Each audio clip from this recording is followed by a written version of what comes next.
Mertuaku pikir aku cuma gadis kampung yang pantas disuruh kupas bawang. Sampai dia gemetar ketakutan saat tahu pemilik sah restoran mewahnya yang siap mengusir mereka detik itu juga. Sebelum kita mulai lebih lanjut, yuk, tekan tombol suka, serta tombol subscribe agar tidak ketinggalan kisah menarik lainnya. Dan jangan lupa absen asal kota Bapak Ibu di kolom komentar. Semoga rezeki kita semua dilancarkan, kesehatan kita diberkahi, dan keluarga kita selalu harmonis dalam lindungannya. Amin. Pesta pernikahan itu seharusnya menjadi hari paling bahagia dalam hidupku. Tapi rasanya lebih mirip upacara pemakaman yang dibungkus kain sutra mahal dan dihiasi bunga melati. Aku duduk di pelaminan, tersenyum kaku sampai pipiku rasanya mau kram. Sementara di sebelahku, Adrian, pria yang baru saja resmi jadi suamiku, tangannya dingin dan basah oleh keringat. Dia bukan gugup karena bahagia. Dia gugup karena ibunya, Nyonya Ratna, duduk di barisan depan tamu VIP dengan tatapan setajam pisau daging yang baru diasah. Nyonya Ratna memakai kebaya beludru merah hati yang harganya mungkin bisa buat beli sawah 1 hektar di kampung, lengkap dengan sanggul tinggi yang seolah menantang gravitasi bumi. Setiap kali ada tamu yang menyalami kami, senyum Nyonya Ratna mereka sesaat, lalu kembali layu begitu tamu itu berbalik badan, persis seperti bunga putri malu yang disentuh jari kasar. Adrian menggenggam tanganku erat sekali, seolah dia takut aku bakal lari atau mungkin dia yang mau pingsan. Suamiku ini memang ahli memegang pisau dapur dan meracik bumbu gulai, tapi kalau sudah berhadapan dengan ibunya, nyalinya langsung menciut sekecil butiran merica. Lucu sebenarnya, melihat pria setinggi dan segagah Adrian bisa berubah jadi anak kucing yang kehujanan cuma karena lirikan mata ibunya. Aku membalas genggamannya, mencoba menyalurkan sedikit keberanian. Meskipun dalam hati aku juga sedang menahan tawa getir melihat sandiwara keluarga ningrat ini. Di mata mereka, dan mungkin di mata sebagian besar tamu undangan yang hadir, aku hanyalah Lara, gadis desa yatim piatu yang entah pakai pelet jenis apa sampai bisa menggaet pewaris tunggal restoran Mustika Rasa yang legendaris di Ubud ini. Mereka tidak tahu siapa aku sebenarnya, dan itu memang rencanaku sejak awal. Kalau saja mereka tahu bahwa di saku rahasiaku terselip kartu identitas sebagai pemilik tunggal grup Aurora, perusahaan raksasa yang membawahi puluhan hotel dan restoran bintang 5 di seluruh Asia, mungkin Nyonya Ratna sudah menggelar karpet merah dari gerbang desa sampai ke pelaminan. Tapi aku lelah dengan orang-orang yang mendekatiku hanya karena silau melihat angka 0 di rekening bankku. Aku ingin cinta yang tulus. Cinta yang tidak peduli apakah aku makan pakai sendok perak atau pakai tangan telanjang di pinggir sawah. Dan aku pikir, aku menemukannya pada diri Adrian. Meskipun paket cinta itu datang lengkap dengan bonus ibu mertua yang sifatnya mirip juri lomba masak yang sedang sakit gigi. Acara resepsi berjalan lambat seperti siput yang sedang malas bergerak. Udara Ubud yang biasanya sejuk hari itu terasa gerah. Mungkin karena aura panas yang memancar dari Nyonya Ratna. Dia sibuk memamerkan kehebatan catering restorannya kepada para tamu, membanggakan resep bebek betutu warisan leluhur yang katanya tidak boleh diubah sedikit pun. Bahkan garamnya pun harus dihitung butirannya. Aku hanya bisa mengangguk-angguk sopan setiap kali dia menyindir halus tentang selera rendahan, orang-orang yang tidak paham seni kuliner tinggi. Padahal, kalau boleh jujur, bebek betutu kebanggaannya itu sedikit terlalu kering dan bumbunya kurang meresap sampai ke tulang. Tapi tentu saja aku tidak bodoh untuk mengatakannya sekarang. Bisa-bisa Perang Dunia Ketiga meletus tepat di atas pelaminan. Setelah drama salam-salaman yang melelahkan itu selesai, kami akhirnya masuk ke dalam mobil pengantin untuk pulang ke kediaman resmi keluarga Adrian. Mobil sedan hitam mengkilap itu meluncur membelah jalanan Ubud yang asri, melewati sawah-sawah berundak dan pepohonan kelapa yang melambai santai. Di dalam mobil, keheningan terasa begitu padat sampai-sampai suara napas sopir di depan terdengar jelas. Nyonya Ratna duduk di kursi depan, sengaja tidak mau satu deret dengan kami di belakang. Dia sibuk dengan telepon genggamnya. Mungkin sedang memeriksa apakah foto-fotonya di media sosial sudah mendapat cukup banyak tanda suka dari teman-teman arisannya. Sesekali dia mendecak kesal, entah karena sinyal yang buruk atau karena komentar orang yang tidak sesuai harapannya.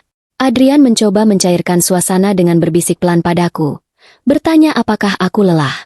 Pertanyaan yang manis, tapi jawabannya sudah jelas terpampang di wajahku yang bedaknya mulai luntur. Aku hanya tersenyum dan menyandarkan kepala di bahunya. Aroma parfum Adrian yang maskulin bercampur dengan bau samar rempah-rempah dapur selalu berhasil membuatku tenang. Inilah alasan aku bertahan. Adrian adalah pria yang baik. Dia punya hasrat besar pada masakan, dan tangannya bisa menciptakan keajaiban di atas piring. Sayangnya, tulang punggungnya sepertinya terbuat dari agar-agar kalau sudah berurusan dengan ibunya. Aku tahu perjalanan pernikahan ini tidak akan mulus. Tapi aku sudah siap dengan helm pengaman dan sabuk keselamatan.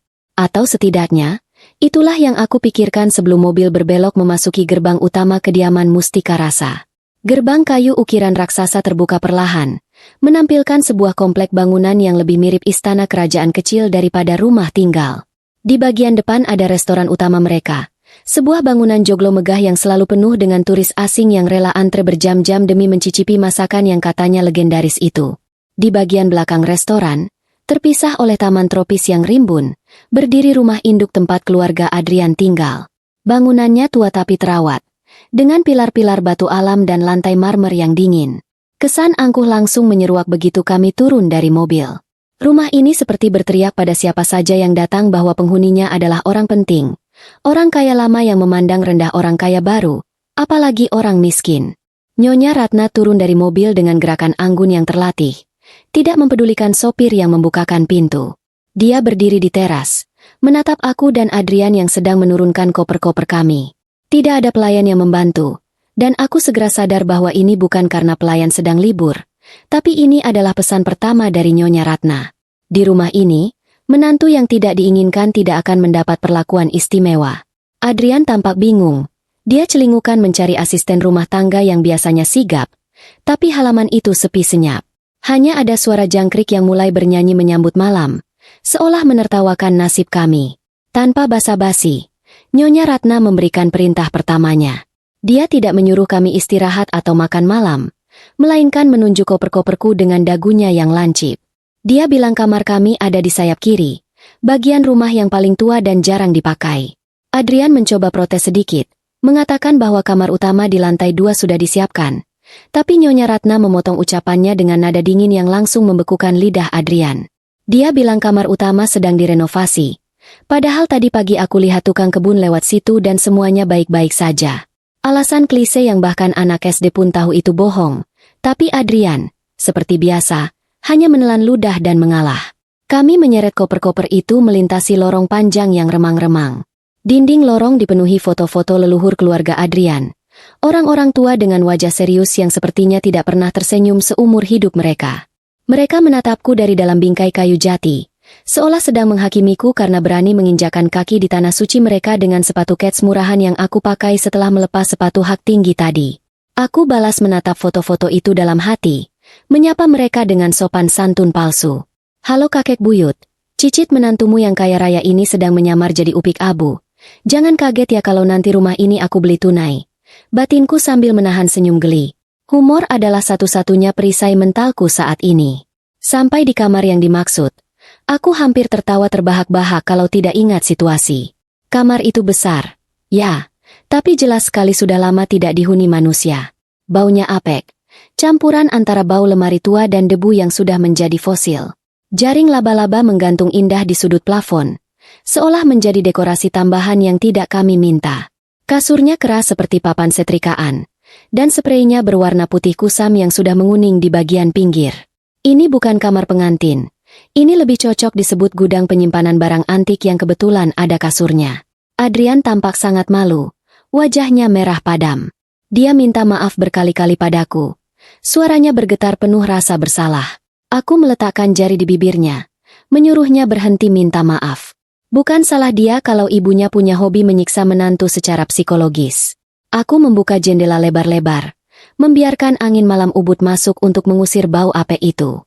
Pemandangan dari jendela kamar ini langsung menghadap ke tembok belakang dapur restoran. Suara denting wajan, teriakan para juru masak, dan aroma bawang goreng langsung menyerbu masuk. Bagi orang lain mungkin ini mengganggu, tapi bagiku yang besar di dunia bisnis kuliner, ini adalah musik dan parfum alami. Setidaknya, aku bisa memantau operasional dapur mereka dari sini tanpa perlu pasang kamera pengintai.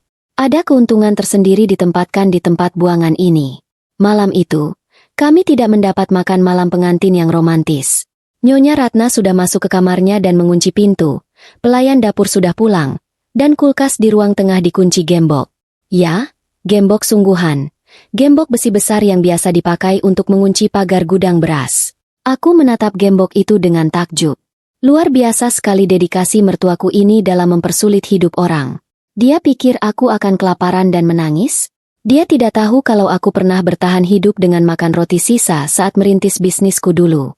Adrian yang malang tanpa putus asa. Dia menawarkan untuk memanjat pagar dan beli nasi goreng di luar. Tapi aku melarangnya. Aku mengajak Adrian ke dapur kecil di bagian belakang rumah, tempat para asisten rumah tangga biasanya membuat kopi.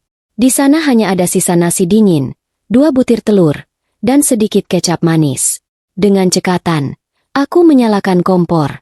Adrian ingin mengambil alih, karena bagaimanapun dia adalah kepala juru masak di restoran depan. Tapi aku mendorongnya duduk di kursi kayu reot. Malam ini, biar istri, kampungan, ini yang masak. Aku membuat nasi goreng sederhana, tanpa daging wagyu atau minyak truffle yang biasa Adrian pakai. Hanya nasi, telur orak-arik, bawang merah iris, dan kecap. Aroma sedap langsung menguar, membuat perut Adrian berbunyi nyaring seperti orkestra yang salah nada. Kami makan berdua di meja dapur kecil itu, diterangi lampu bohlam kuning yang suram. Adrian makan dengan lahap, seolah itu adalah hidangan bintang 5 terbaik yang pernah dia cicipi. Dia bilang rasanya mengingatkan dia pada masa kecil, sebelum ibunya terobsesi dengan gengsi dan status sosial. Aku tersenyum melihatnya makan. Ada kepuasan tersendiri melihat pria yang biasa menyajikan makanan mewah kini menikmati masakan darurat buatanku.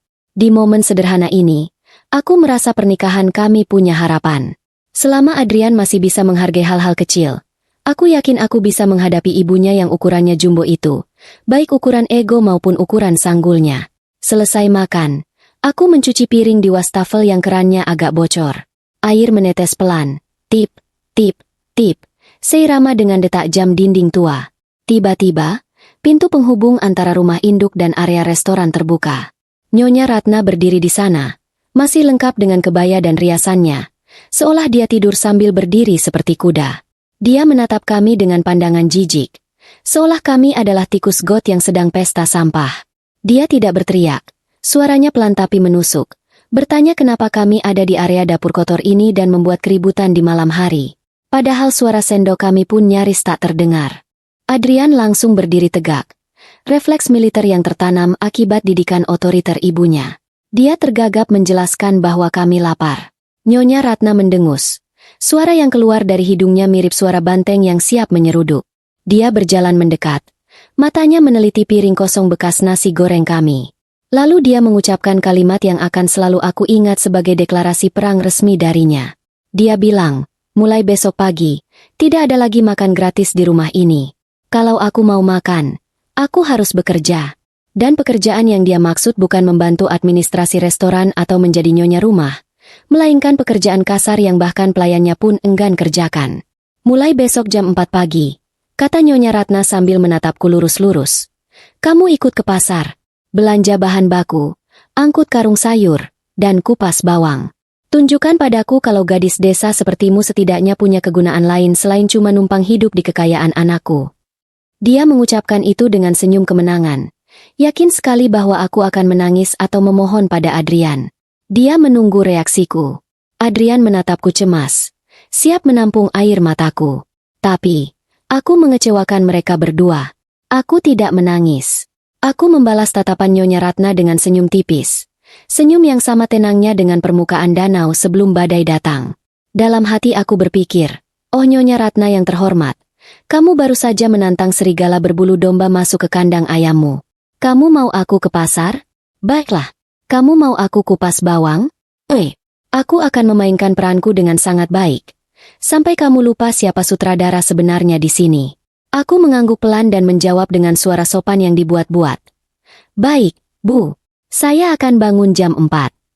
Jawaban itu membuat alis Nyonya Ratna terangkat sebelah. Bingung karena tidak mendapatkan drama air mata yang dia harapkan. Malam itu, saat aku akhirnya merebahkan tubuh di kasur keras yang baunya minta ampun itu, aku tidak merasa sedih. Aku justru merasa tertantang. Adrian sudah tidur di sampingku, mendengkur halus karena kelelahan mental. Aku menatap langit-langit kamar yang penuh jaring laba-laba, membayangkan jaring itu adalah strategi bisnis yang sedang aku susun. Nyonya Ratna mungkin punya restoran legendaris dan resep rahasia, tapi aku punya sesuatu yang tidak dia miliki. Kemampuan untuk bertahan hidup di segala medan dan rekening bank yang bisa membeli harga dirinya 10 kali lipat. Permainan baru saja dimulai, dan si gadis desa ini siap mengacak-acak dapur kesombongan mereka, 1 butir bawang merah dalam satu waktu. Jam 4 pagi di Ubud bukanlah waktu yang romantis untuk bangun, kecuali kalau kamu ayam jago atau tukang sayur yang sedang dikejar target setoran. Sayangnya, pagi ini aku bukan keduanya, tapi nasibku dipaksa menjadi kombinasi keduanya. Belum sempat aku menikmati mimpi indah tentang rapat direksi di ruangan ber-AC dingin, pintu kamarku sudah digedor dengan kekuatan yang bisa merobohkan benteng pertahanan musuh. Itu bukan gempa bumi, itu Nyonya Ratna. Suaranya melengking menembus pintu kayu jati, berteriak menyuruhku bangun seolah-olah negara ini akan runtuh kalau aku telat 5 menit saja. Aku melirik Adrian yang masih mendengkur halus, sedikit iri karena dia punya kemampuan tidur setenang bayi di tengah Perang Dunia Ketiga yang dimulai ibunya. Aku menyeret tubuhku keluar dari kasur keras itu, mencuci muka dengan air keran yang dinginnya menusuk tulang. Tidak ada waktu untuk berdandan atau memilih baju bagus. Nyonya Ratna sudah memberikan instruksi busana hari ini. Kaos oblong bekas promosi partai politik 5 tahun lalu dan celana kulot longgar yang warnanya sudah pudar. Katanya, itu seragam resmi untuk asisten baru yang belum teruji. Aku menatap cermin sebentar, menertawakan pantulan diriku sendiri. Kalau para manajer di kantorku melihat bos besar mereka memakai kaos partai begini, saham perusahaanku mungkin bakal anjlok seketika karena investor panik mengira aku bangkrut. Perjalanan ke pasar tradisional menjadi ujian fisik pertamaku.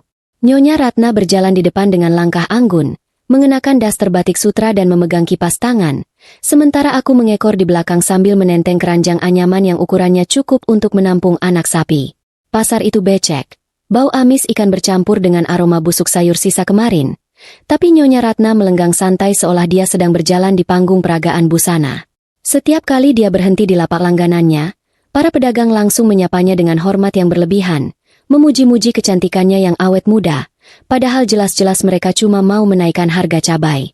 Bagian paling lucu, atau menyedihkan, adalah saat kami belanja sayuran. Nyonya Ratna dengan gaya sok taunya memilih wortel dan kentang, menceramahi pedagang tentang kualitas barang yang katanya harus standar internasional. Padahal, mata terlatihku bisa melihat kalau wortel yang dia pilih itu bagian tengahnya sudah agak keropos, dan harga yang dia bayar itu Rp2.000 lebih mahal dari harga pasaran. Sebagai pebisnis yang biasa negosiasi kontrak miliaran, gatal sekali rasanya mulutku ingin mengoreksi. Tapi aku ingat peranku. Aku hanya diam, mengangguk bodoh, dan membiarkan dia merasa pintar saat ditipu pedagang sayur. Biarkan saja itu jadi sedekah terselubung dari orang kaya yang sombong. Tugas kuli panggul pun dimulai. Karung beras, ikatan bayam, sampai jerigen minyak goreng, semuanya berpindah ke tangan dan punggungku. Nyonya Ratna tidak membawa apa-apa selain dompet kecilnya. Dia berjalan lenggak-lenggok menuju mobil, sementara aku terseok-seok di belakangnya mirip unta di padang pasir yang kelebihan muatan. Napasku ngos-ngosan, keringat mulai bercucuran sebesar biji jagung. Beberapa orang di pasar menatapku dengan kasihan. Mungkin mengira aku adalah pembantu baru yang sedang diospek majikan kejam. Ingin rasanya aku berteriak, "Hei, aku bisa membeli seluruh pasar ini beserta pedagangnya kalau aku mau." Tapi tentu saja, aku hanya tersenyum kecut dan terus berjalan. Hitung-hitung ini olahraga gratis pengganti pusat kebugaran mahal langgananku.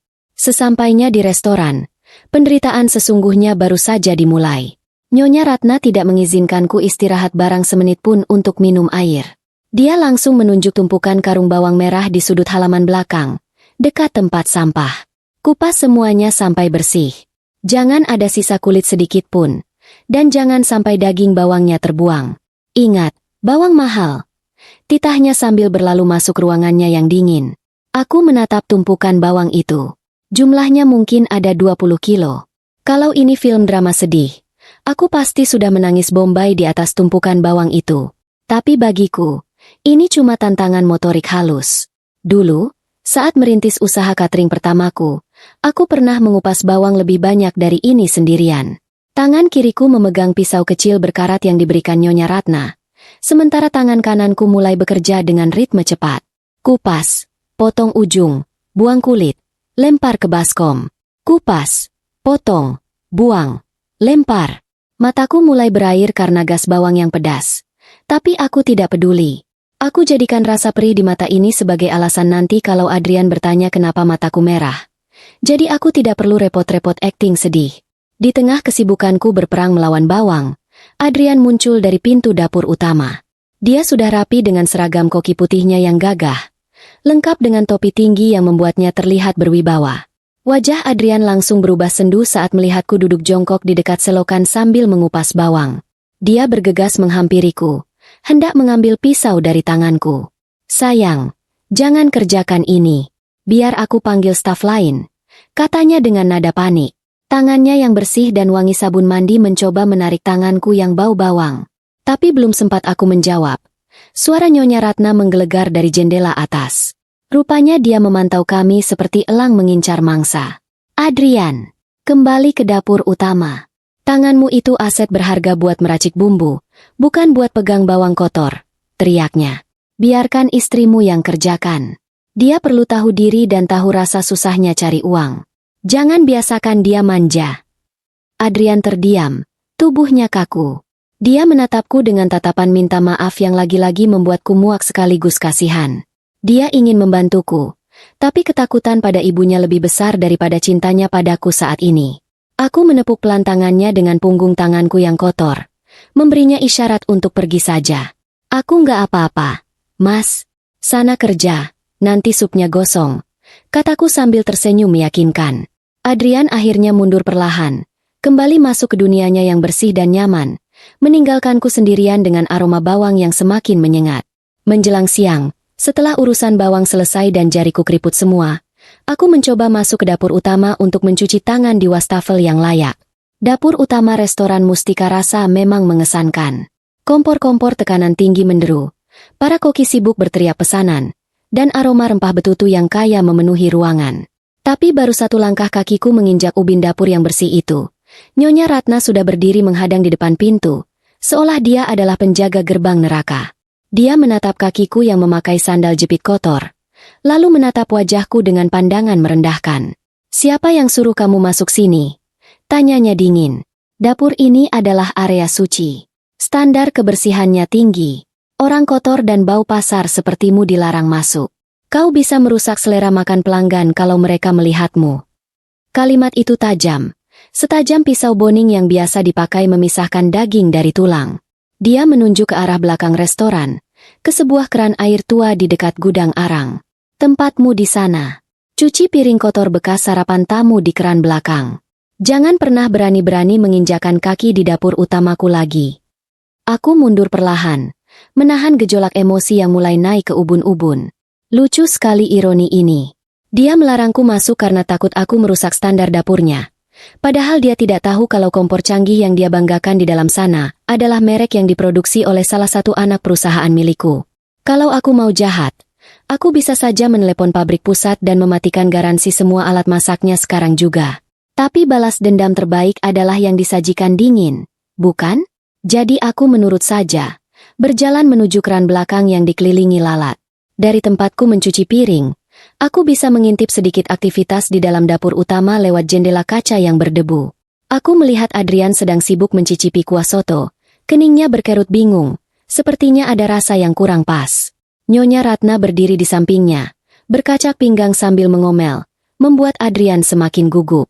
Tangan Adrian gemetar saat menuangkan garam, dan mataku yang tajam langsung menangkap kesalahan fatal itu.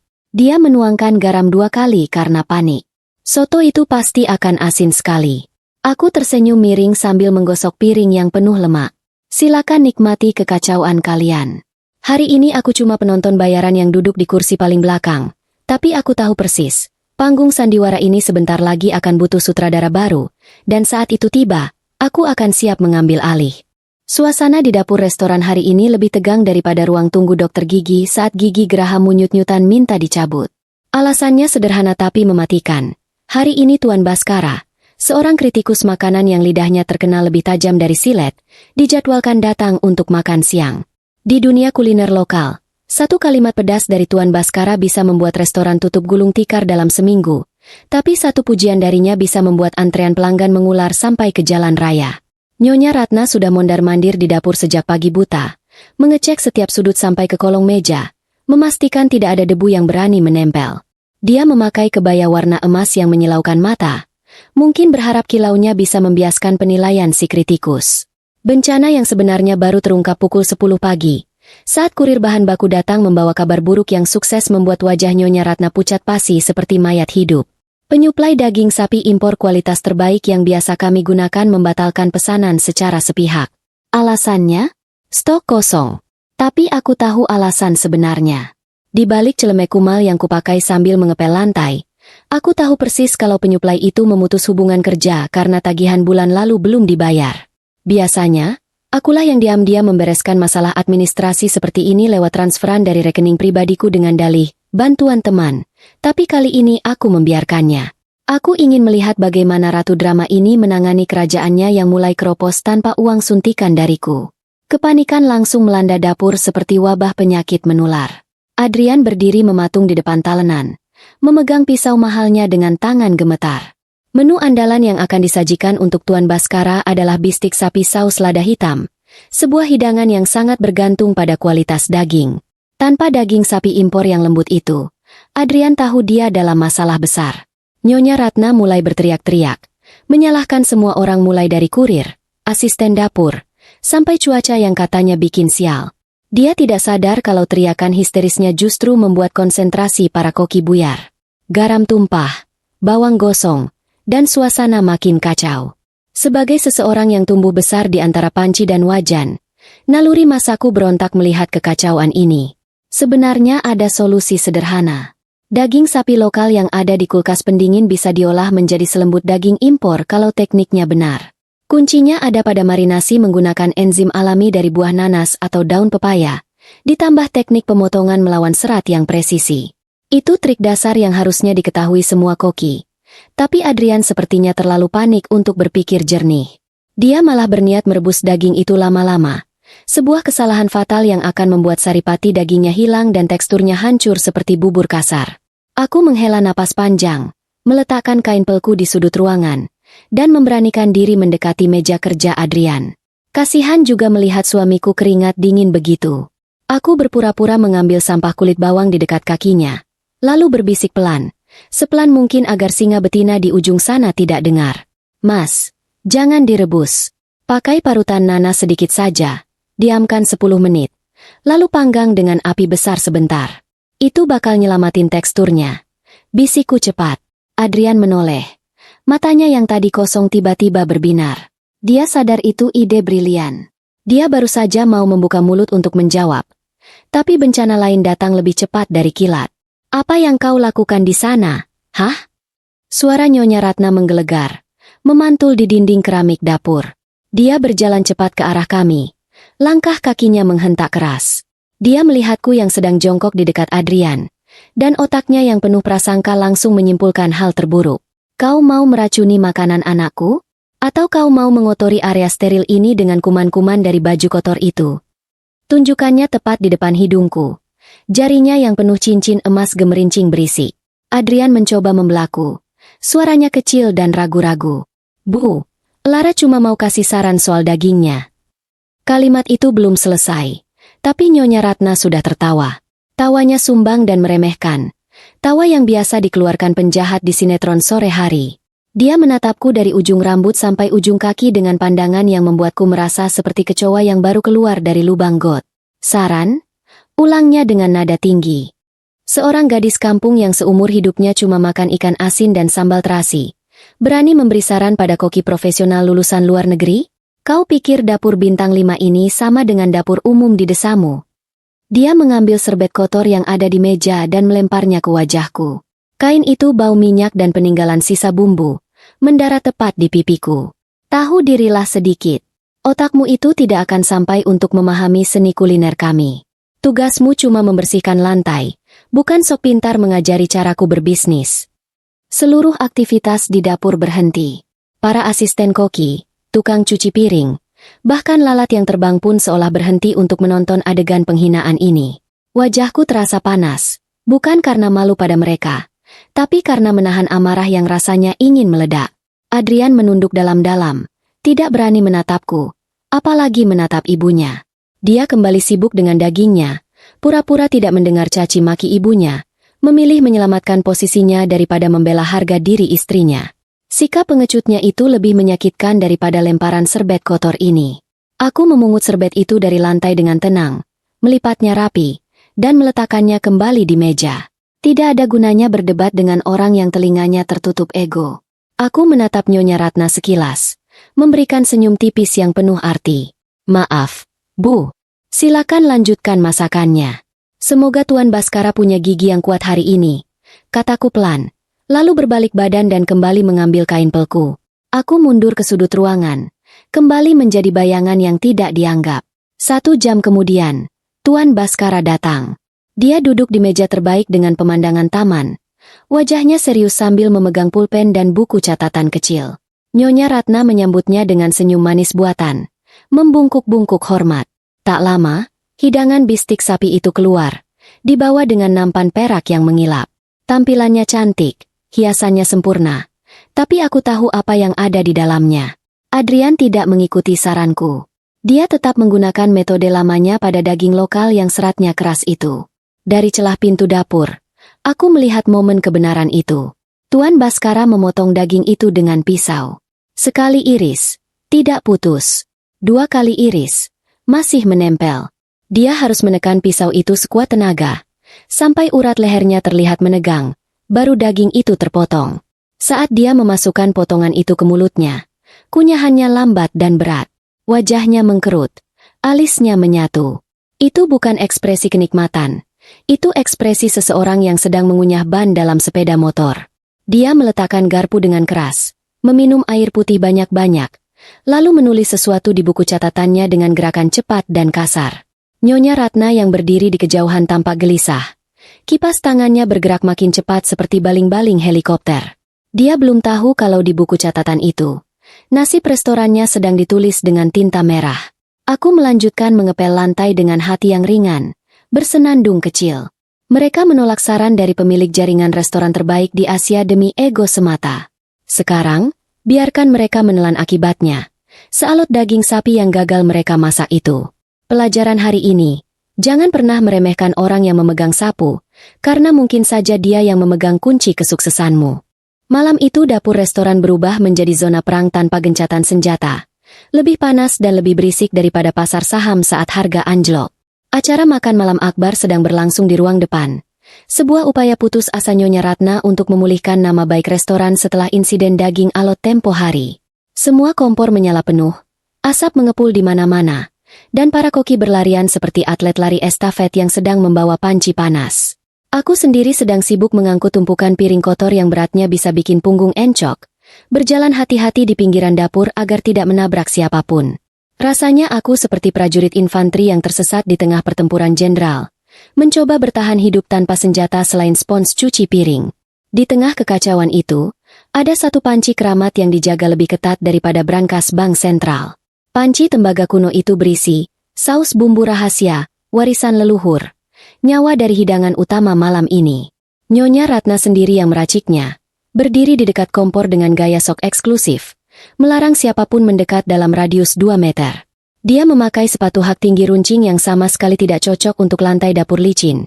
Tapi demi gengsi agar terlihat tinggi di antara para koki pria, dia rela menyiksa kakinya sendiri. Sesekali dia mengaduk saus itu dengan gerakan dramatis, mencicipinya sedikit, lalu mengangguk-angguk sendiri seolah dia baru saja menemukan obat penyembuh segala penyakit. Bencana itu datang bukan karena gempa bumi, melainkan karena hak tinggi sepatu Nyonya Ratna yang menyangkut di celah ubin lantai yang tidak rata. Aku melihat kejadian itu dalam gerakan lambat yang menyakitkan. Nyonya Ratna kehilangan keseimbangan saat berbalik badan terlalu cepat karena ingin memarahi asisten dapur yang lamban. Tubuhnya oleng ke samping, tangannya refleks mencari pegangan, dan sayangnya, pegangan terdekat adalah gagang panci keramat itu. Brak! Panci itu terbalik seketika. Saus kental berwarna coklat kemerahan tumpah ruah membanjiri lantai. Cipratannya mengotori kebaya mahalnya dan sepatu hak tingginya yang konyol itu. Aroma rempah hangus seketika memenuhi udara, menandakan kematian sebuah mahakarya kuliner. Waktu seolah berhenti berputar saat Nyonya Ratna berdiri mematung di tengah genangan saus. Wajahnya merah pada menahan malu dan amarah. Semua mata tertuju padanya. Hening seketika mencekam. Tapi, Nyonya Ratna tidak akan pernah membiarkan dirinya terlihat salah. Otaknya yang licik bekerja cepat mencari kambing hitam, dan matanya langsung terkunci padaku yang kebetulan berdiri 3 meter darinya, memeluk tumpukan piring kotor. Tanpa logika, tanpa bukti, Dia langsung menunjuk wajahku dengan telunjuk gemetar. "Kamu!" teriaknya melengking. "Kamu sengaja menyenggolku, kan? Kamu dendam karena aku suruh kupas bawang kemarin. Jadi kamu mau menyabotase acara malam ini." Tuduhan itu begitu konyol sampai-sampai aku ingin tertawa kalau saja situasinya tidak semengerikan ini. Jarak kami 3 meter. Tanganku penuh piring. Bagaimana caranya aku bisa menyenggolnya? Punya ilmu tenaga dalam pun tidak. Aku menggeleng pelan, mencoba membela diri dengan suara tenang. "Bu, saya berdiri di sini dari tadi." Ibu tersandung sendiri karena ubinnya. Belum selesai kalimatku, Nyonya Ratna sudah meledak. Dia tidak butuh kebenaran. Dia butuh pelampiasan. Dia menyambar panci kecil kosong yang ada di meja sebelahnya dan melemparkannya sekuat tenaga ke arahku. Prang! Panci logam itu melayang nyaris mengenai kepalaku, menghantam dinding di belakangku dengan suara yang memekakan telinga, lalu jatuh bergelutuk di lantai. Jantungku berdegup kencang, nyaris copot rasanya. Kalau aku tidak refleks memiringkan kepala sedikit, mungkin sekarang aku sudah pingsan dan dibawa ke rumah sakit. Para koki lain terkesiap ngeri, menutup mulut mereka dengan tangan. Ini sudah bukan lagi soal atasan yang galak. Ini sudah tindak kekerasan. Aku menatap Adrian yang berdiri di dekat pintu kulkas, berharap dia akan lari dan melindungiku, atau setidaknya berteriak menghentikan ibunya. Tapi suamiku itu hanya mematung.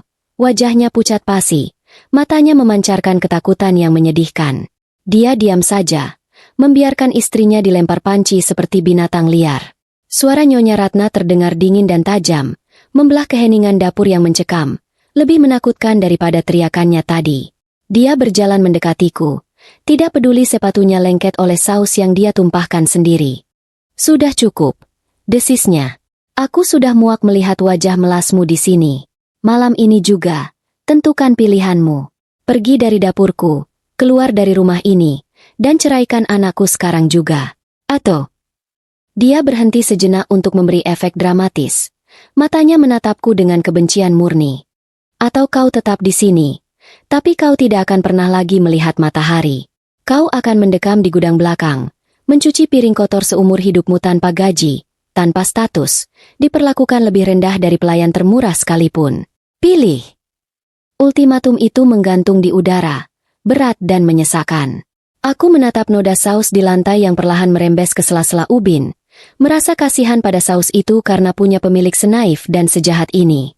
Harga diriku yang selama ini aku simpan rapat-rapat di balik senyum sabar, kini mulai memberontak minta keluar. Aku melihat ke arah Adrian sekali lagi, memberikan kesempatan terakhir baginya untuk menjadi laki-laki. Tapi dia justru memalingkan wajah, pura-pura sibuk mengecek stok sayuran di keranjang. Hatiku rasanya seperti disiram air es, dingin dan mati rasa. Aku menarik napas panjang, menghirup aroma kegagalan dan kepengecutan yang memenuhi ruangan ini. Tidak ada air mata yang jatuh, karena air mataku terlalu mahal untuk ditumpahkan di lantai dapur yang kotor ini. Nyonya Ratna tersenyum sinis, mengira aku akan berlutut memohon ampun agar tidak diceraikan. Dia pikir ancamannya menakutkan. Dia tidak tahu bahwa bagiku, ancaman itu justru terdengar seperti pintu keluar darurat yang sudah lama aku cari kuncinya. Malam ini, saus rahasia itu bukan satu-satunya hal yang tumpah dan hancur berantakan. Kesabaranku juga sudah habis tak bersisa. Keheningan yang menyelimuti dapur saat ini rasanya lebih bising daripada suara panci yang baru saja menghantam tembok. Semua orang menahan napas. Bahkan api kompor yang biasanya berisik pun seolah ikut mengecil karena takut kena semprot amarah Nyonya Ratna. Aku berdiri tegak di tengah ruangan, merasakan tatapan ratusan mata, atau setidaknya terasa seperti ratusan mata, yang menungguku untuk runtuh. Nyonya Ratna masih berdiri dengan dada naik turun. Napasnya memburu seperti banteng yang baru selesai lari maraton, menunggu momen kemenangannya saat aku berlutut dan mencium kakinya yang lengket kena saus itu. Dia yakin sekali aku akan memohon, karena di kepalanya, siapa yang mau melepaskan status sebagai menantu keluarga kaya raya ini? Aku menoleh perlahan ke arah Adrian. Ini adalah kesempatan terakhir, benar-benar detik terakhir baginya untuk membuktikan kalau tulang punggungnya itu terbuat dari tulang manusia, bukan dari adonan tepung kanji yang lembek. Aku menatap matanya lekat-lekat, mencoba mengirimkan sinyal telepati. "Ayo, Mas, bicara. Bela istrimu. Sekali ini saja." Tapi Adrian justru melakukan hal yang paling menyedihkan. Dia membuang muka, pura-pura sibuk mengelap noda imajiner di meja dapur. Dia memilih untuk menyelamatkan warisannya daripada menyelamatkan harga diri wanita yang dia nikahi. Detik itu juga, rasa cintaku yang tersisa rasanya ikut menguap bersama asap masakan yang gosong. Bukannya sedih, anehnya aku malah ingin tertawa. Rasanya geli sekali melihat betapa kerdilnya nyali orang-orang yang merasa dirinya besar ini. Aku menarik napas panjang, mengisi paru-paruku dengan aroma dapur yang pengap ini untuk terakhir kalinya.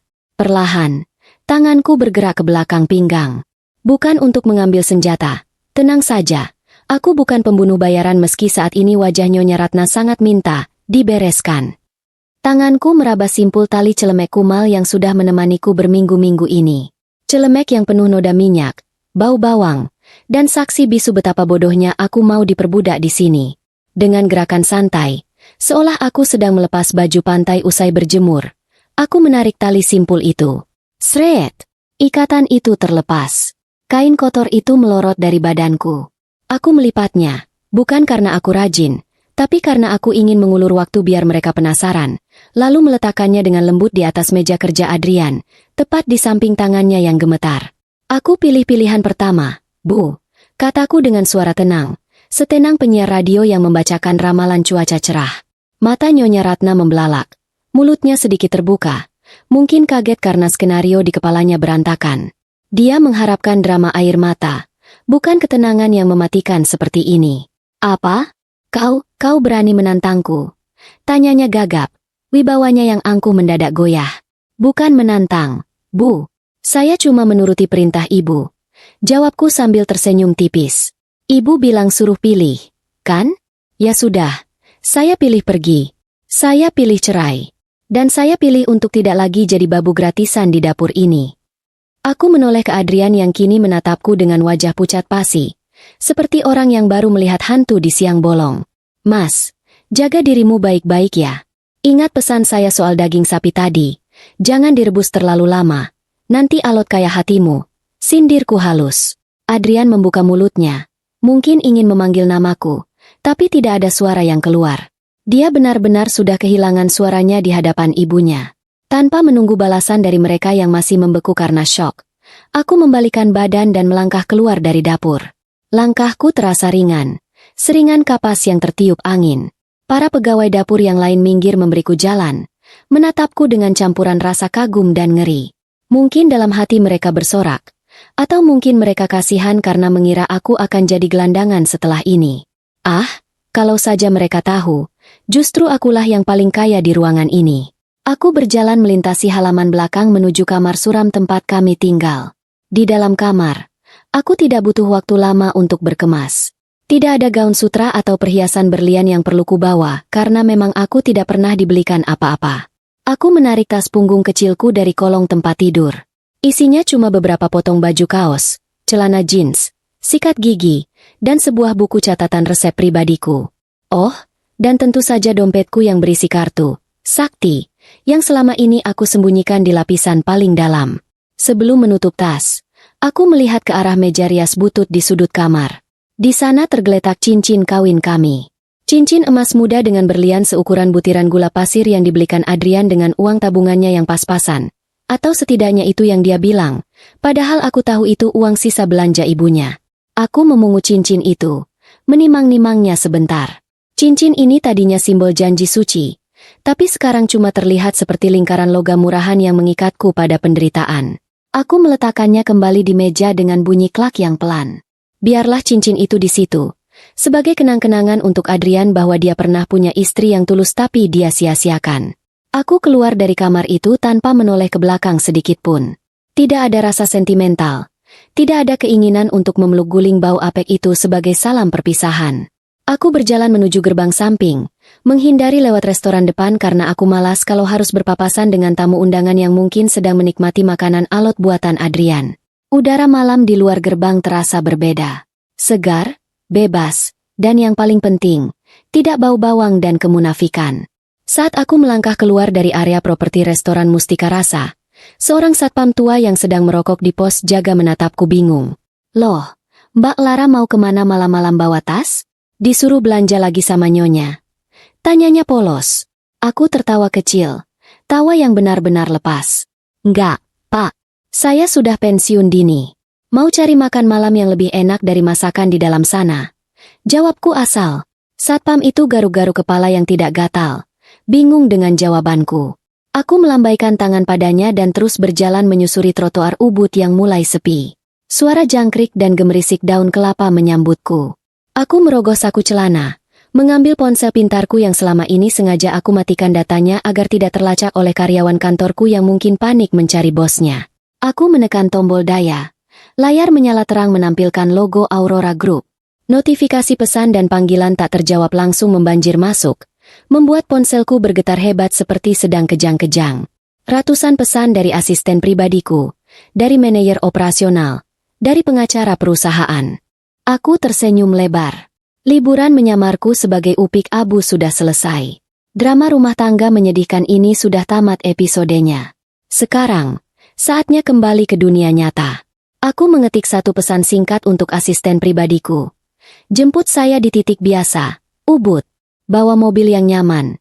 Badanku pegal semua habis angkut piring. Dan siapkan berkas akuisisi tanah di daerah ini. Kita punya target baru. Aku menyimpan ponselku lagi, lalu menoleh sekilas ke arah bangunan megah restoran Mustika Rasa yang lampunya bersinar terang di kejauhan. Dari luar terlihat megah dan kokoh. Tapi aku tahu fondasinya sudah goyah. Tanpa sadar, Nyonya Ratna baru saja mengusir satu-satunya tiang penyangga yang menahan atap bisnisnya agar tidak runtuh. Semoga kalian bisa bertahan tanpa gadis kampung ini, gumamku pelan. Malam ini aku akan tidur di hotel bintang 5 milikku sendiri, di kasur empuk dengan sprei sutra, dan besok permainan yang sesungguhnya baru akan dimulai. 3 hari setelah aku minggat dari neraka berbau bawang itu, hidupku kembali ke setelan pabrik, kasur empuk, pendingin ruangan yang sejuk, dan segelas jus jeruk murni yang diperas oleh orang lain. Aku sedang duduk santai di balkon kamar hotel milikku sendiri, salah satu aset properti Aurora Group yang letaknya strategis di bukit seberang, sambil memegang teropong kecil. Ya, aku tahu ini terdengar seperti kelakuan penguntit, tapi tolong dimaklumi, ada kepuasan batin tersendiri melihat kerajaan Nyonya Ratna perlahan-lahan runtuh seperti istana pasir yang disapu ombak. Dari sini, restoran Mustika Rasa terlihat masih berdiri tegak. Tapi aku tahu, di dalamnya, badai besar sedang mengamuk. Kekacauan pertama dimulai dari pintu belakang, tepatnya dari para penyuplai bahan baku. Selama ini, Nyonya Ratna hidup dalam gelembung ilusi bahwa pedagang daging sapi premium dan sayuran organik itu mengirim barang karena terpesona dengan wibawanya. Padahal kenyataannya, mereka setia karena tagihan yang menumpuk selalu aku lunasi diam-diam lewat transfer rekening pribadi setiap akhir bulan. Sekarang, setelah dompet berjalan, ini pergi. Para penyuplai itu datang bukan membawa daging wagyu, tapi membawa nota tagihan setebal bantal. Aku bisa membayangkan wajah Nyonya Ratna saat mobil box daging langganan putar balik di depan gerbang karena pembayaran ditolak. Dia pasti berteriak-teriak soal penghinaan, padahal abang kurirnya cuma menjalankan tugas. Ada uang, ada barang. Tanpa bahan baku premium, Adrian, suamiku yang malang itu, terpaksa memutar otak. Dia harus masak pakai bahan seadanya yang dibeli dadakan di pasar becek, tempat yang dulu dia hindari karena takut sepatunya kotor. Dan disinilah masalah kedua muncul. Lidah Adrian ternyata tidak sepeka yang dia sombongkan. Selama berbulan-bulan ini, setiap kali dia lengah atau ke kamar mandi, akulah yang diam-diam menyelinap ke dekat panci kuah, menambahkan sedikit garam, sejumput gula aren, atau merica bubuk untuk menyeimbangkan rasa masakan yang seringkali hambar. Aku adalah peri bumbu rahasia yang tidak pernah dia sadari. Sekarang peri itu sudah terbang bebas, dan hasilnya bisa ditebak. Laporan dari mata-mata yang aku tanam di sana. Seorang pelayan muda bernama Budi yang sering aku kasih uang jajan tambahan, mengatakan kalau komplain pelanggan melonjak drastis. Katanya, kuah soto rasanya seperti air bekas cucian beras, bebek betutunya alot seperti karet ban, dan sambal matahnya kurang nendang. Adrian panik di dapur, marah-marah ke asistennya, membanting serbet. Tapi tetap saja rasanya tidak bisa kembali seperti dulu. Dia kehilangan sentuhan ajaibnya, tanpa sadar kalau sentuhan ajaib itu sebenarnya berasal dari tangan istri yang dia biarkan pergi. Nyonya Ratna tentu saja tidak mau menyalahkan anaknya. Dia malah menuduh para pelanggan sedang sariawan massal sehingga lidah mereka bermasalah. Puncak komedi putar ini terjadi tepat di jam makan siang hari ini, Saat restoran sedang lumayan ramai oleh rombongan turis yang belum tahu kalau kualitas makanannya sudah terjun bebas. Tiba-tiba saja, pet, seluruh lampu di restoran padam. Pendingin ruangan mati. Musik gamelan yang menenangkan berhenti mendadak, digantikan oleh suara sendok garpu yang berdenting canggung. Itu bukan pemadaman bergilir dari PLN. Itu adalah surat cinta dari perusahaan listrik negara. Tagihan listrik restoran yang angkanya fantastis itu biasanya otomatis terdebit dari kartu kredit tambahanku yang dipegang Adrian. Kartu yang sudah aku blokir tepat 5 menit setelah aku keluar dari gerbang rumah mereka. Dari balkon hotel, aku melihat kepanikan kecil terjadi. Para pelayan berlarian membawa lilin, mencoba menciptakan suasana makan malam romantis di siang bolong yang panas. Nyonya Ratna terlihat di teras, mengipas-ngipas wajahnya dengan kipas tangan andalannya. Wajahnya merah pada menahan malu dan gerah. Dia pasti sedang menelepon seseorang, mungkin memaki-maki petugas listrik, tidak sadar kalau pulsanya pun mungkin sebentar lagi habis karena dia lupa isi ulang. Para turis yang kegerahan mulai tidak nyaman. Satu persatu meninggalkan meja bahkan sebelum makanan mereka habis. Pemandangan itu begitu tragis sekaligus menggelitik. Seperti melihat badut yang terpeleset kulit pisang di atas panggung sirkus. Asisten pribadiku, Rina, masuk ke balkon membawa tablet kerja. Dia berdeham pelan, mencoba menahan tawa saat melihatku masih asyik dengan teropong. Bu Lara, panggilnya sopan. Laporan terbaru masuk. Pihak bank sudah mulai menelepon ke rumah Nyonya Ratna karena cicilan properti bulan ini macet. Dan ada gosip di grup WhatsApp Asosiasi Kuliner Bali, katanya Mustika Rasa mau dijual karena bangkrut. Rina meletakkan tablet itu di meja. Di layarnya terpampang ulasan bintang 1 di aplikasi pencarian restoran dengan komentar pedas. Restoran mahal, rasa kaki 5, pelayanan jutek, dan panas karena AC mati. Tidak direkomendasikan. Aku meletakkan teropongku dan menyeruput jus jeruk yang dingin. Rasanya manis, segar, dan bebas dari drama. Biarkan saja, Rin. Anggap saja ini pelajaran manajemen krisis buat mereka. Selama ini mereka hidup di menara gading yang fondasinya aku bangun pakai uangku sendiri. Sekarang menara itu goyang sedikit. Wajar dong kalau penghuninya pusing. Jawabku santai. Aku tidak merasa jahat. Sungguh. Aku hanya mengambil kembali apa yang menjadi hakku dan membiarkan mereka berdiri di atas kaki mereka sendiri. Sayangnya, kaki mereka sepertinya sedang kram berat. Oh ya, Rin. Tambahku sambil tersenyum miring. Siapkan mobil. Kita ada jadwal pertemuan penting besok lusa. Katanya ada pemilik restoran tua yang butuh investor dana cepat untuk menyelamatkan bisnisnya. Kita tidak boleh terlambat. Aku ingin melihat wajah mereka saat tahu siapa malaikat penolong yang akan datang. Rina mengangguk paham. Senyumnya tak kalah lebar dariku. Roda nasib sedang berputar dengan kecepatan tinggi, dan kali ini, akulah yang memegang kemudinya.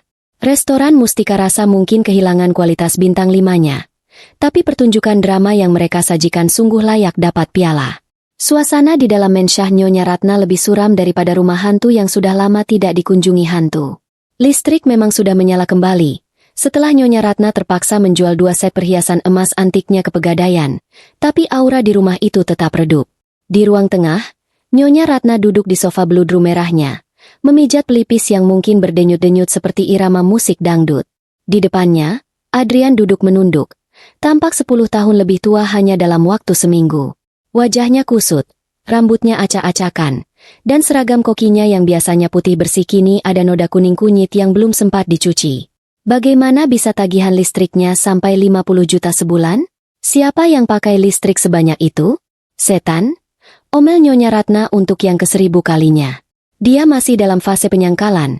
Menolak percaya bahwa selama ini gaya hidup mewah dan operasional restorannya ditopang oleh dana gaib yang sebenarnya berasal dari dompet Lara.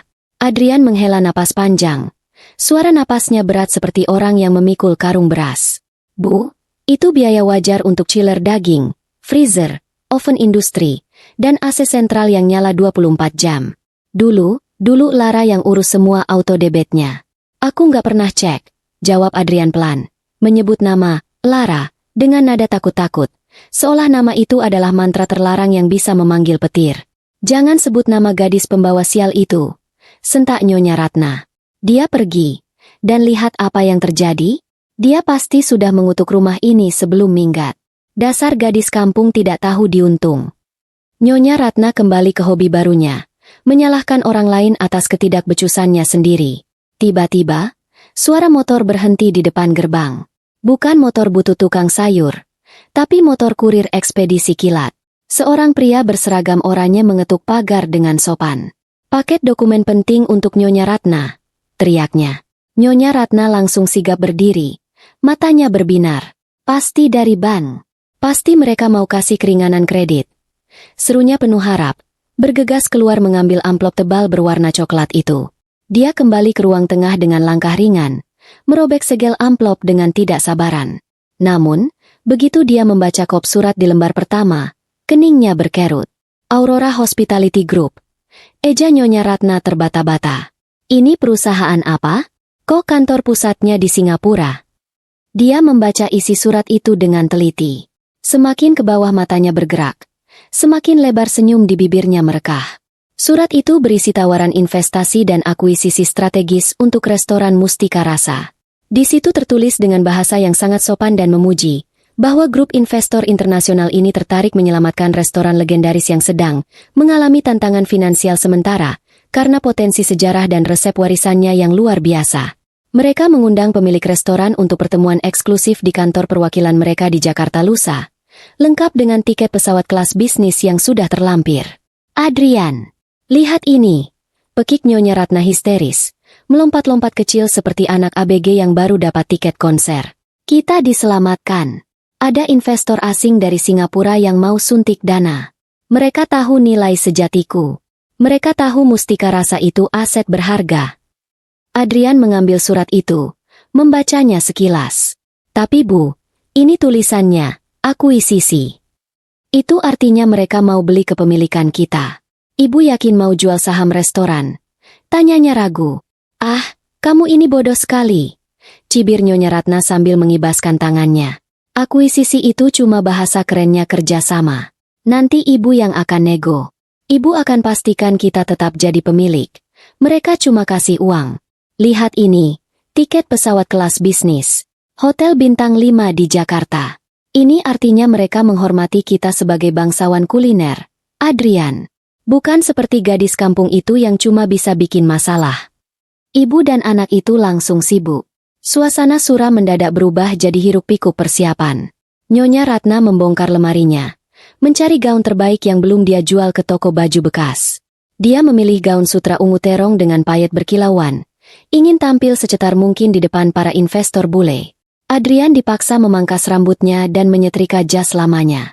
Harapan palsu melambung tinggi di atap rumah itu, setinggi ego Nyonya Ratna. Mereka tidak tahu, undangan mewah itu hanyalah umpan keju di atas perangkap tikus yang sudah aku pasang dengan manis. 2 hari kemudian, mereka mendarat di Jakarta. Dijemput oleh mobil Alphard hitam mengkilap di bandara. Sopir berseragam rapi membukakan pintu untuk mereka. Nyonya Ratna duduk di kursi kulit yang empuk sambil tersenyum angkuh ke arah jalanan Jakarta yang macet. "Lihat, Adrian. Beginilah seharusnya kita diperlakukan. Berkelas. Sebentar lagi kita akan kembali kaya raya. Dan ibu akan bikin pesta besar. Ibu akan undang semua orang yang kemarin menertawakan kita, biar mereka jilat ludah mereka sendiri." Mobil itu membawa mereka membelah hutan beton ibu kota, menuju kawasan bisnis Sudirman. Gedung pencakar langit menjulang tinggi di kiri kanan. Kaca-kacanya memantulkan sinar matahari yang terik. Mobil akhirnya berbelok masuk ke lobi sebuah gedung perkantoran supermodern yang tingginya menembus awan. Di dinding lobi marmer terpampang logo emas besar, Aurora Group. Nyonya Ratna turun dari mobil, merapikan sanggulnya, dan berjalan masuk dengan dagu terangkat tinggi. Dia merasa seperti Ratu Inggris yang sedang berkunjung ke daerah jajahan. Resepsionis cantik di lobi menyapa mereka ramah, memberikan kartu akses VIP untuk lift khusus yang langsung melesat ke lantai paling atas, penthouse executive suite. Di dalam lift yang dindingnya berlapis kaca, Adrian tampak gugup. Dia terus-menerus merapikan dasinya yang sebenarnya sudah rapi. "Bu, aku kok perasaannya nggak enak ya? Kenapa semuanya terasa terlalu mudah?" bisiknya cemas. "Hus, jangan bikin sial," bentak Nyonya Ratna pelan. "Kamu harus tampil percaya diri. Kita ini mau ketemu CEO, bukan mau ketemu tukang kredit panci. Tegakkan badanmu." Pintu lift terbuka dengan bunyi ting yang lembut. Mereka disambut oleh karpet tebal yang meredam suara langkah kaki. Seorang sekretaris pria dengan setelan jas rapi sudah menunggu. "Selamat datang, Nyonya Ratna, Tuan Adrian. Silakan ikuti saya." Ibu CEO sudah menunggu di ruang rapat utama. Nyonya Ratna tersenyum lebar, merasa sangat penting disebut nama oleh sekretaris pribadi CEO. Mereka berjalan menyusuri koridor yang dindingnya dipenuhi lukisan abstrak mahal. Sampai di depan sebuah pintu ganda kayu mahoni yang besar dan kokoh, sekretaris itu berhenti. Dia mengetuk pelan, lalu membuka pintu lebar-lebar. "Silakan masuk," katanya. Nyonya Ratna melangkah masuk duluan dengan percaya diri, siap menebar pesona ningratnya. Ruangan itu luas luar biasa, dengan dinding kaca yang menyajikan pemandangan seluruh kota Jakarta dari ketinggian. Di ujung ruangan, ada meja rapat panjang dari kayu jati solid yang mengkilap. Di ujung meja itu, sebuah kursi direktur besar membelakangi mereka, menghadap ke jendela luar. "Selamat siang, Tuan atau Nyonya CEO yang terhormat," sapa Nyonya Ratna dengan suara dibuat-buat semanis madu. "Saya Ratna dari Mustika Rasa. Sebuah kehormatan bagi Anda bisa bertemu dengan saya." Kursi direktur itu berputar perlahan, sangat pelan, seolah sengaja menambah ketegangan dramatis. Dan saat kursi itu berbalik sepenuhnya, senyum manis di wajah Nyonya Ratna langsung luntur, jatuh berantakan ke lantai seperti bedak yang retak. Matanya melotot sampai nyaris keluar dari rongganya. Adrian di belakangnya ternganga lebar, seolah rahangnya copot. Di kursi itu duduk aku. Lara. Bukan Lara si upik abu dengan kaos partai dan bau bawang. Tapi Lara sang CEO, mengenakan blazer putih katof yang harganya setara dengan omzet restoran mereka setahun. Rambut tertata selek sempurna, dan tatapan mata yang tajam setajam pisau bedah. Di jariku melingkar cincin berlian asli, bukan cincin kawin murahan itu. Aku menyilangkan kaki dengan santai, menautkan jari-jari tanganku di atas meja, dan memberikan senyum tipis yang dingin. "Selamat siang, Nyonya Ratna." "Adrian." Sapaku tenang. "Lama tidak jumpa. Apa kabar dapur kotor saya? Masih bau bawang?" Keheningan meledak di ruangan itu. Wajah Nyonya Ratna berubah warna dari merah, ke putih, lalu ke ungu, persis seperti lampu disko yang konslet. Dia membuka mulutnya untuk bicara, tapi tidak ada suara yang keluar, hanya bunyi hek-hek seperti ikan mas koki yang kehabisan oksigen. Kejutan manisku berhasil dengan sempurna. "Selamat datang di kandang serigala yang sebenarnya, Ibu mertua tersayang." Suasana di ruang rapat mewah itu mendadak hening, lebih hening daripada perpustakaan yang pengunjungnya cuma patung lilin. Wajah Nyonya Ratna yang tadinya merah merona karena bangga, sekarang pucat pasi seolah darahnya tersedot habis ke lantai. Mulutnya membuka dan menutup berulang kali tanpa suara, persis seperti ikan mas koki yang kehabisan oksigen di akuarium pecah. Adrian berdiri mematung di belakang ibunya, matanya menatapku dengan campuran rasa ngeri dan tidak percaya, seakan-akan aku baru saja berubah wujud jadi naga yang menyemburkan api. Aku menikmati pemandangan ini sambil menyesap teh melati hangat yang disediakan sekretarisku. Rasanya manis, tapi tidak semanis melihat ekspresi runtuhnya kesombongan di wajah mertuaku ini. Nyonya Ratna akhirnya menemukan kembali suaranya, meski terdengar serak dan gemetar, seperti radio rusak yang kehilangan sinyal. Dia menunjuk wajahku dengan jari telunjuk yang biasanya dipakai untuk menyuruhku mengepel. Kamu. Apa-apaan ini?" teriaknya histeris. Suaranya memantul di dinding kaca. "Kamu pasti menyogok satpam buat masuk sini, kan? Atau kamu jadi simpanan bos di sini terus menyamar jadi pimpinan? Hah, dasar gadis licik. Jangan pikir kamu bisa membodohi aku dengan baju mahal sewaan itu. Panggil bos aslinya keluar sekarang." Tawa kecil lolos dari bibirku. Luar biasa. Bahkan di situasi terpojok pun, otak Nyonya Ratna masih sempat mengarang skenario sinetron murahan. Aku tidak perlu menjawab tuduhan konyol itu dengan kata-kata. Aku hanya menekan tombol interkom di mejaku dengan santai. "Rina, tolong bawakan menu spesial untuk tamu kita." Perintahku lewat pelantang suara. Detik berikutnya, pintu terbuka, dan asisten pribadiku masuk membawa tumpukan map tebal berwarna merah menyala. Rina meletakkan tumpukan map itu tepat di depan hidung Nyonya Ratna dengan bunyi bruk yang cukup keras. Nyonya Ratna tersentak kaget, mundur selangkah. "Apa ini?" tanyanya curiga. Mungkin mengira isinya bom waktu atau ular berbisa. "Silakan dibuka, Nyonya Ratna. Anggap saja itu menu pembuka sebelum kita bicara bisnis." Jawabku tenang sambil menyandarkan punggung di kursi kulit yang empuk. Tapi hati-hati, isinya mungkin bikin sakit perut kalau tidak kuat mental. Dengan tangan gemetar, Nyonya Ratna membuka map pertama. Matanya menyusuri baris demi baris angka yang tertera di sana. Semakin lama dia membaca, semakin lebar matanya melotot. Itu bukan daftar menu makanan. Itu adalah rekam jejak keuangan restorannya selama 2 tahun terakhir. Di sana tertulis jelas, bukti transfer pelunasan tagihan daging sapi. Pengirim, Lara Anindita. Lembar berikutnya, bukti pembayaran listrik dan air. Pengirim, Lara Anindita. Lembar selanjutnya, bukti cicilan kartu kredit Nyonya Ratna, tas mewah, perhiasan, sepatu, lunas oleh Lara Anindita. Ini bohong. Ini rekayasa. Pekik Nyonya Ratna, melempar kertas-kertas itu ke meja. Tapi nada suaranya tidak lagi galak, melainkan penuh ketakutan. Aku tidak pernah minta uangmu. Restoranku untung besar. Kita selalu ramai. Aku menegakkan dudukku, menatapnya tajam. Ramai pengunjung tidak berarti untung kalau pemiliknya boros dan manajemennya bobrok, Bu. Selama ini, keuntungan restoran cuma cukup buat bayar gaji karyawan. Gaya hidup mewah ibu? Tas-tas bermerek ibu? Adrian yang hobi beli pisau jutaan rupiah? Siapa yang bayar? Hantu. Aku tertawa sinis. Ibu pikir pedagang daging itu mau kirim barang kalau belum dibayar? Mereka kirim karena saya yang transfer, bukan karena takut sama sanggul ibu. Adrian melangkah maju, tangannya gemetar meraih salah satu lembar kertas yang berserakan. Dia membaca bukti transfer itu. Tanggalnya cocok persis dengan hari di mana dia pernah merengek minta dibelikan set alat masak impor yang harganya selangit. Dia menatapku, matanya berkaca-kaca. Jadi selama ini, semua fasilitas itu uang kamu, El? Tanyanya lirih.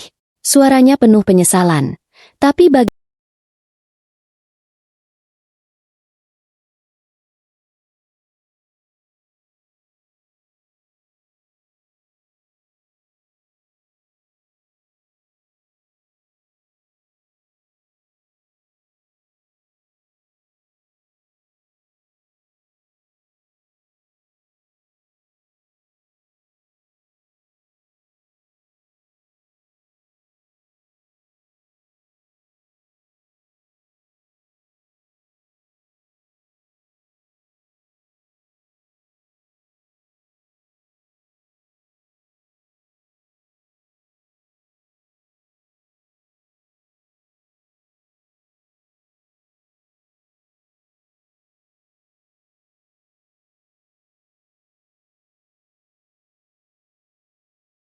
itu sudah terlambat. Betul, Mas Adrian. Jawabku dingin. Istri yang kalian sebut gadis kampung, yang kalian suruh kupas bawang di dekat tempat sampah, adalah orang yang menopang atap rumah kalian supaya tidak roboh. Dan apa balasan kalian? Kalian lempar panci ke kepalaku. Nyonya Ratna, yang merasa terpojok, mencoba mengeluarkan senjata pamungkasnya, kartu senioritas. Dia membusungkan dadanya, mencoba mengembalikan wibawanya yang sudah compang-camping. Diam kamu. Biarpun kamu punya uang, aku ini tetap mertuamu. Orang tua, kamu harus hormat. Berani-beraninya kamu mempermalukan kami seperti ini. Kalau kamu memang kaya, kenapa kamu diam saja waktu itu? Kamu sengaja menjebak kami, kan? Dasar menantu durhaka. Aku menggeleng pelan, merasa kasihan melihat betapa menyedihkannya wanita tua ini. Dia masih belum sadar posisinya. Bu Ratna, tolong lihat papan nama di pintu depan tadi. Di ruangan ini, tidak ada mertua atau menantu. Yang ada hanya investor dan pemohon dana, kataku tegas, memotong omelannya. Dan sebagai investor, saya punya satu fakta lagi yang belum kalian tahu. Aku mengambil satu map terakhir. Map berwarna hitam yang paling tipis tapi isinya paling mematikan. Aku menggesernya pelan ke arah Adrian. Buka. Mas, bacakan buat ibumu yang sedang darah tinggi itu. Adrian membuka map itu dengan ragu. Di dalamnya hanya ada satu lembar sertifikat tanah dan bangunan. Sertifikat asli lahan tempat restoran Mustika Rasa berdiri. Adrian membaca nama pemilik yang tertera di sana. Lalu lututnya lemas seketika. Dia jatuh terduduk di kursi tamu. Wajahnya pucat seperti kertas. Kenapa? Adrian? Bacakan. Bentak Nyonya Ratna tidak sabar. Sertifikat ini atas nama Lara Anindita, bisik Adrian. Suaranya nyaris tak terdengar. Nyonya Ratna ternganga. Apa maksudmu? Itu tanah warisan suamiku. Tanah yang sertifikatnya digadaikan almarhum Bapak 10 tahun lalu buat modal usaha yang bangkrut. Bu, jelasku memotong kebingungan mereka. Bank sudah mau menyita lahan itu setahun yang lalu. Saya menebusnya diam-diam, melunasinya, dan membalik nama atas nama saya sebagai jaminan. Jadi, secara hukum, tanah dan bangunan restoran tempat ibu bertingkah Bak Ratu itu adalah milik saya. Keheningan kembali menyergap ruangan. Kali ini lebih berat dan mencekam. Fakta itu menghantam Nyonya Ratna seperti palu godam.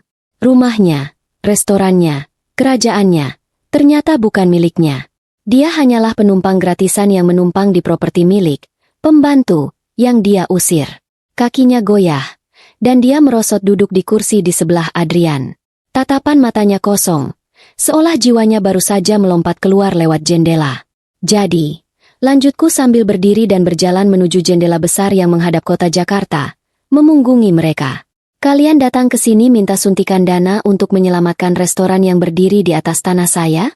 Lucu sekali. Pertanyaannya sekarang bukan berapa uang yang akan saya kasih, tapi, kapan saya akan menyuruh kalian angkat kaki dari properti saya? Aku berbalik, memberikan senyum bisnis terbaikku. Waktu kalian terbatas. Dan saya tidak punya toleransi untuk penyewa yang menunggak sewa, apalagi penyewa yang galak. Tamat sudah riwayat mereka, dan aku bahkan belum mengeluarkan keringat sedikit pun. Rasanya sungguh melegakan, seperti melepas sepatu sempit setelah seharian berjalan jauh. Suasana di dalam ruang rapat penthouse itu berubah total. Tadi seperti acara lamaran yang salah alamat. Sekarang lebih mirip ruang sidang pengadilan di mana terdakwanya sudah pasti kalah telak. Nyonya Ratna yang biasanya tegar seperti batu karang, kini meleleh seperti lilin yang kena panas. Dia duduk merosot di kursi, pandangannya nanar menatap sertifikat tanah yang tergeletak di meja, seolah berharap nama Lara Anindita di sana bisa berubah kembali jadi nama suaminya kalau ditatap cukup lama. Adrian di sebelahnya hanya bisa menunduk, memilin-milin ujung taplak meja dengan gelisah. Persis anak SD yang ketahuan nyontek. Jadi selama ini, suara Nyonya Ratna terdengar lirih, serak, dan pecah. Selama ini kami tinggal di rumahmu, makan dari uangmu. Kurang lebih begitu, Bu. Jawabku santai sambil kembali duduk dan membuka laptop kerjaku. Pura-pura mengecek email biar mereka tahu kalau waktuku sangat berharga.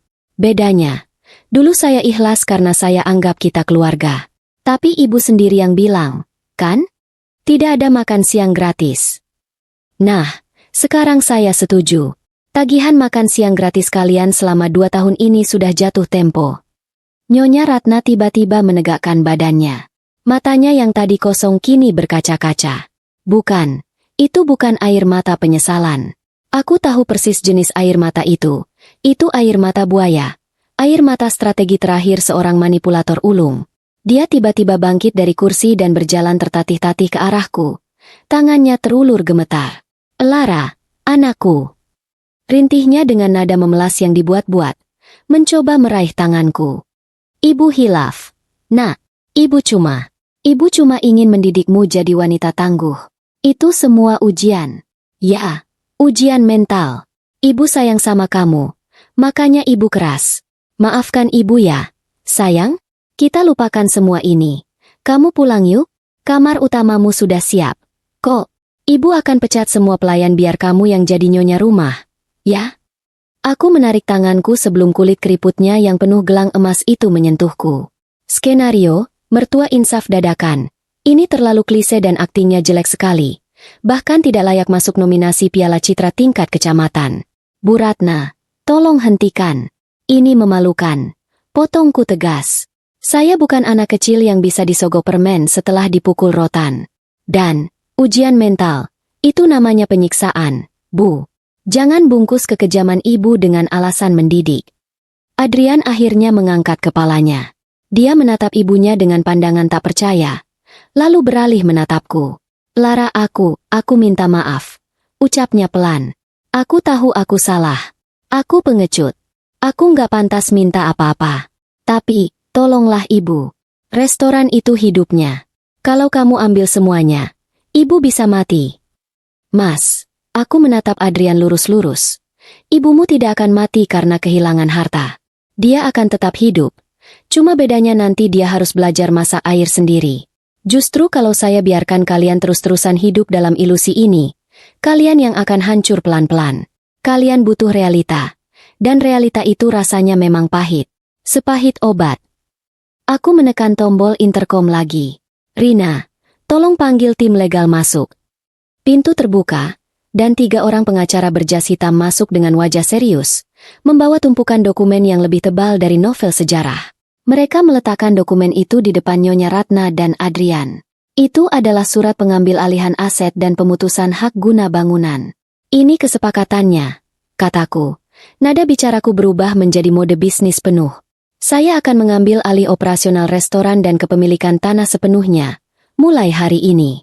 Merek dagang, Mustika Rasa, akan saya beli, karena saya masih menghargai sejarahnya, tapi manajemennya 100% di bawah kendali Aurora Group. Artinya, Ibu dan Adrian tidak punya hak suara lagi. Tunggu, maksudmu kami diusir? Pekik Nyonya Ratna. Topeng sedihnya langsung copot digantikan kepanikan asli. Bukan diusir, Bu. Tapi, relokasi. Koreksiku sambil tersenyum tipis. Saya berbaik hati melunasi semua utang pribadi Ibu, kartu kredit, tunggakan arisan, semuanya, sebagai kompensasi pembelian merek dagang. Jadi Ibu keluar dari sini dengan saldo nol, bukan saldo minus. Itu tawaran yang sangat murah hati. Tapi syaratnya, kalian harus angkat kaki dari properti saya dalam waktu 3x 24 jam. Kosongkan rumah belakang. Bawa barang pribadi saja, aset restoran dan perabotan rumah yang saya beli, tinggal di tempat. 3 hari. Kamu gila. Kami mau tinggal di mana? Nyonya Ratna histeris, menggebrak meja. Cincin akiknya beradu dengan kayu jati. Bunyinya nyaring menyakitkan telinga. Itu bukan urusan investor, Bu, jawabku dingin. Tapi setahu saya, masih banyak kos-kosan atau kontrakan petak di pinggiran kota yang harganya terjangkau. Mungkin Ibu bisa mulai belajar hidup hemat. Hitung-hitung latihan spiritual. Adrian membaca dokumen di depannya dengan tangan gemetar. Dia tahu, dia tidak punya posisi tawar. Kalau dia menolak, aku bisa menuntut mereka atas penggelapan dana atau membiarkan ban menyita semuanya tanpa sisa, yang berarti mereka akan keluar dengan utang menumpuk dan dikejar debt collector. Tawaran, keluar dengan saldo nol.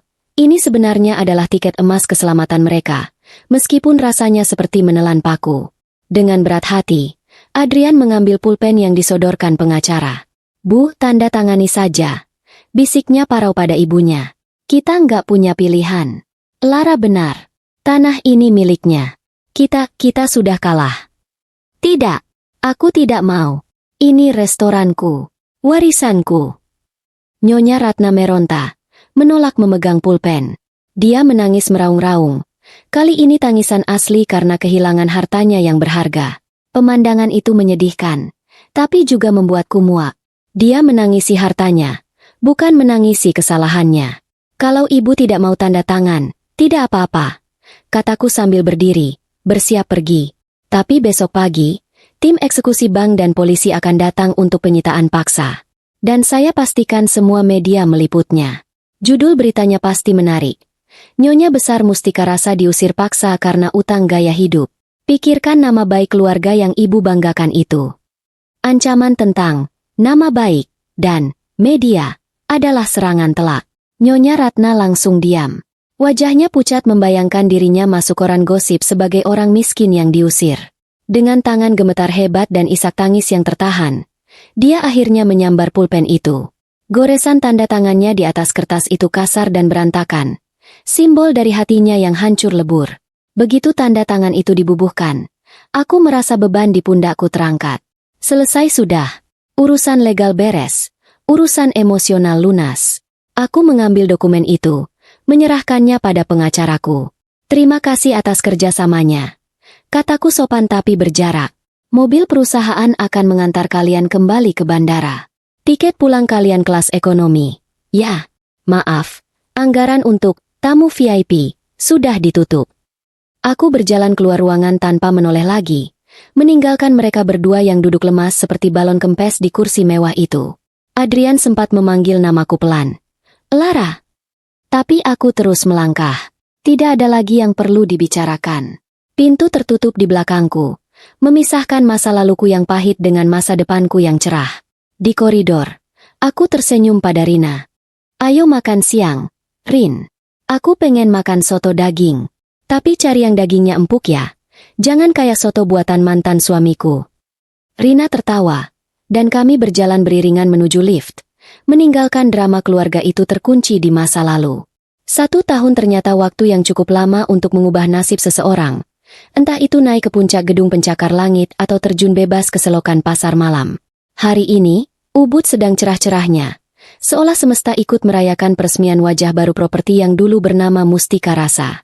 Sekarang, tempat itu sudah berubah nama menjadi The Aurora Heritage. Sebuah resor butik dan restoran kelas dunia yang antrean reservasinya sudah penuh sampai 3 bulan ke depan. Tidak ada lagi gorden berdebu atau bau apek masa lalu. Semuanya kini bersinar, mewah, dan yang paling penting, dikelola dengan akal sehat, bukan dengan gengsi. Aku berdiri di balkon VIP, memegang gelas berisi es teh lemon yang segar, memandang ke bawah di mana para tamu undangan sedang menikmati hidangan. Kali ini, tidak ada drama daging alot atau saus tumpah.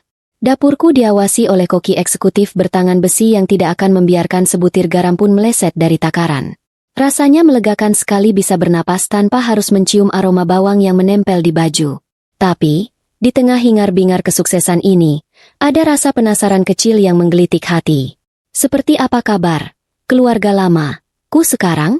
Apakah mereka sudah belajar cara merebus air tanpa gosong? Sore harinya, aku memutuskan untuk menyetir sendiri mobilku ke arah pinggiran kota Denpasar. Aku mendengar kabar dari salah satu mantan pegawai dapur yang masih setia, kalau Adrian dan ibunya membuka usaha kuliner baru di sana.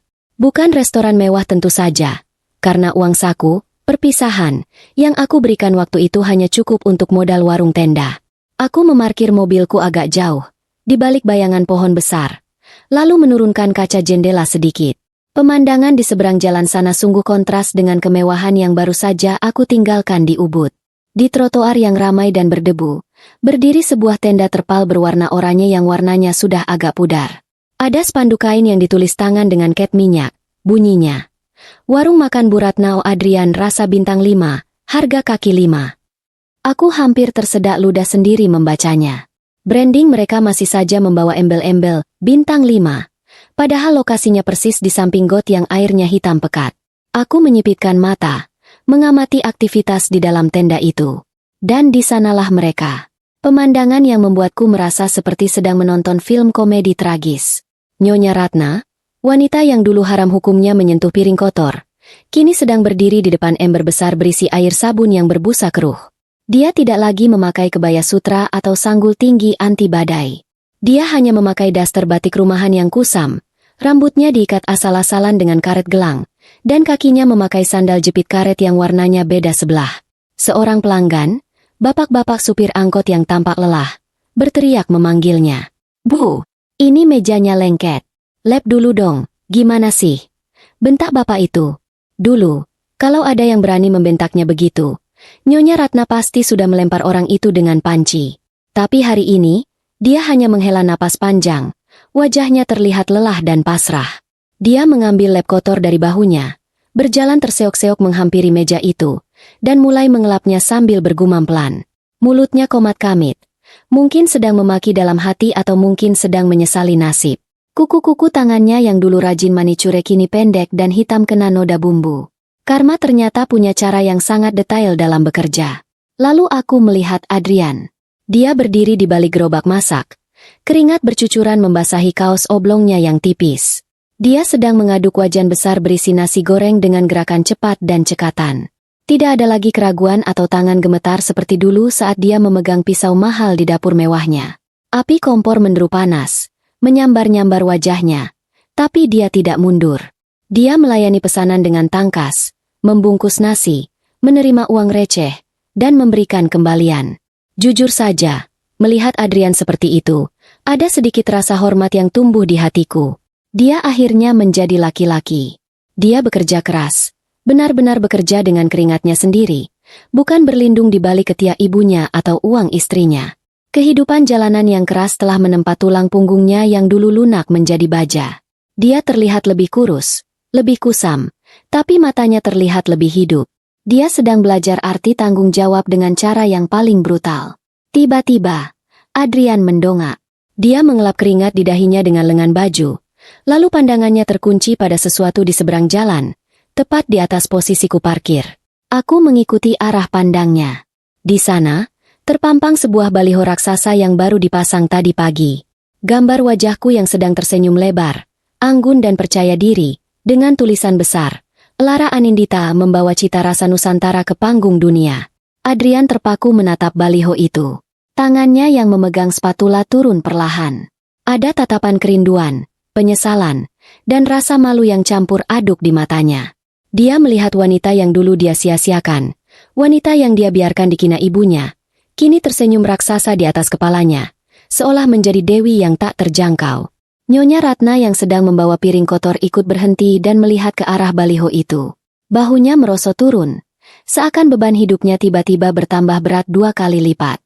Dia membuang muka cepat-cepat, tidak sanggup menatap wajah mantan menantunya yang kini bersinar terang, sementara dia harus kembali menggosok pantat panci yang gosong. Aku menaikkan kaca jendela mobilku kembali. Cukup sudah. Aku sudah melihat apa yang perlu aku lihat. Tidak ada dendam lagi. Tidak ada amarah. Mereka sudah mendapatkan porsi kehidupan mereka masing-masing. Sepiring nasi goreng nasib yang mereka racik sendiri bumbunya. Aku memutar kunci kontak. Mesin mobilku menderu halus. Saat mobilku melaju perlahan meninggalkan area pasar malam itu, aku merasa benar-benar bebas. Adrian dan Nyonya Ratna adalah masa lalu. Sebuah bab usang yang sudah selesai aku baca dan tutup bukunya. Di depan sana, jalanan terbentang luas. Lampu-lampu kota berkelidip ramah seolah mengedipkan mata padaku. Aku punya kerajaan bisnis untuk dijalankan, resep-resep baru untuk diciptakan, dan mungkin, suatu hari nanti, seseorang baru yang tahu cara menghargai masakan, dan istrinya, dengan benar. Aku menyalakan radio. Sebuah lagu jazz yang santai mengalun memenuhi kabin mobil. Hidup itu lucu, pikirku sambil tersenyum. Dulu aku dipaksa mengupas bawang sampai menangis. Sekarang aku yang membuat mereka mengupas kenyataan pahit sampai air mata mereka kering. Tapi sudahlah, aku tidak mau buang energi untuk mengejek. Biarkan mereka berjuang di warung tenda itu. Siapa tahu, 10 tahun lagi masakan Adrian jadi enak beneran. Tapi untuk sekarang, aku mau pulang, mandi air hangat, dan memesan pijat refleksi. Menjadi wanita sukses dan bahagia itu ternyata memang melelahkan, tapi setidaknya, lelahku dibayar lunas dengan senyuman.